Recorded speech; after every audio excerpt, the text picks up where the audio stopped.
think Scotty Spinner, I think, was one of the musicians who's a guitarist here in Sioux Falls, and then we had Debbie Duncan from Minneapolis was kind of the headliner, and she.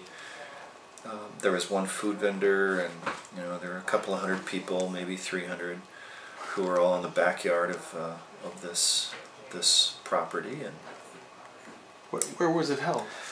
Pembroke Place. It was Chris Carlson's house. A private residence. Yeah, it was a. He said, "Why don't we do it here?" And and made it happen. And I think that my discussions with some of the people that were around during that time period said, we got done and we thought, it was free, it was a lot of fun, people had a great time. I don't think that they thought too much about seeing it grow, but they said, let's do this again, and they thought. Maybe we should try to do it in a different location and see if we get more people. But they tried, they did do the festival at the zoo, and they tried it at a couple of different locations in Canary Stadium. And I think when, Canary Stadium, I think was a pretty big production, and that was just before I came on to the board. What year was the stadium? 1994. That's the baseball stadium, right? Mm-hmm. Canary Stadium. Yeah. At the time. And Mike Miller and Terry Miller were along with Mark Craney, were the headliners that year. Yeah, Mike has played at our festival, I think, 6 times now, maybe more. He'll be there this summer. And they really had a great time. And but it was a lot of work for a lot of folks, and about that time is when we came on.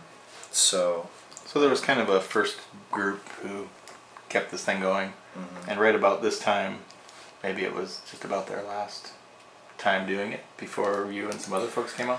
Exactly. Yeah. We had, I think there were 3 of us that were standing there at the festival that afternoon as it was concluding. And we, Doug Bowden and Mike Denning and myself, and the 3 of us. Mike Denning was a current board member, and Doug is just a huge fan of music and jazz, and I was a musician at the time, and I think we had just the right amount of fun and beer and music that we said. Doug said, do you think we could make this happen again and do it, bigger and better? And of course we all agreed that, we thought we could. And that was about the time that I think that current board was leaving. Mm-hmm. And we were there to kind of take it to that next step. That's when we chose Yankton Trail Park as our home. Yeah. City was okay with that, huh? Yes, and we, I booked the acts along with John Stever, who's been our partner and production manager. Oh yeah. That very first year that I was involved, in 1996 when we went to Yankton Trail Park, I remember our headliners were David Benoit.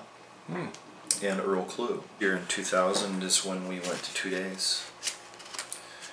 And that year we had Coco Taylor and Bo Diddley, and, who are both now gone.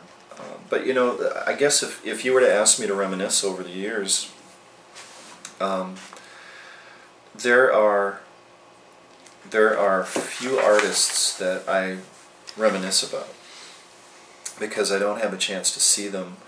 But the reminiscence that I have would be about the people that we work with, the volunteers that we deal with, the great relationships that we have with sponsors and community people here, the mayors that have been here. We've gone through 3 mayors now. The thing that is pretty amazing is just the fact that we've made an event. Sioux Falls has made an event that is one of the biggest, jazz and blues festivals in the country.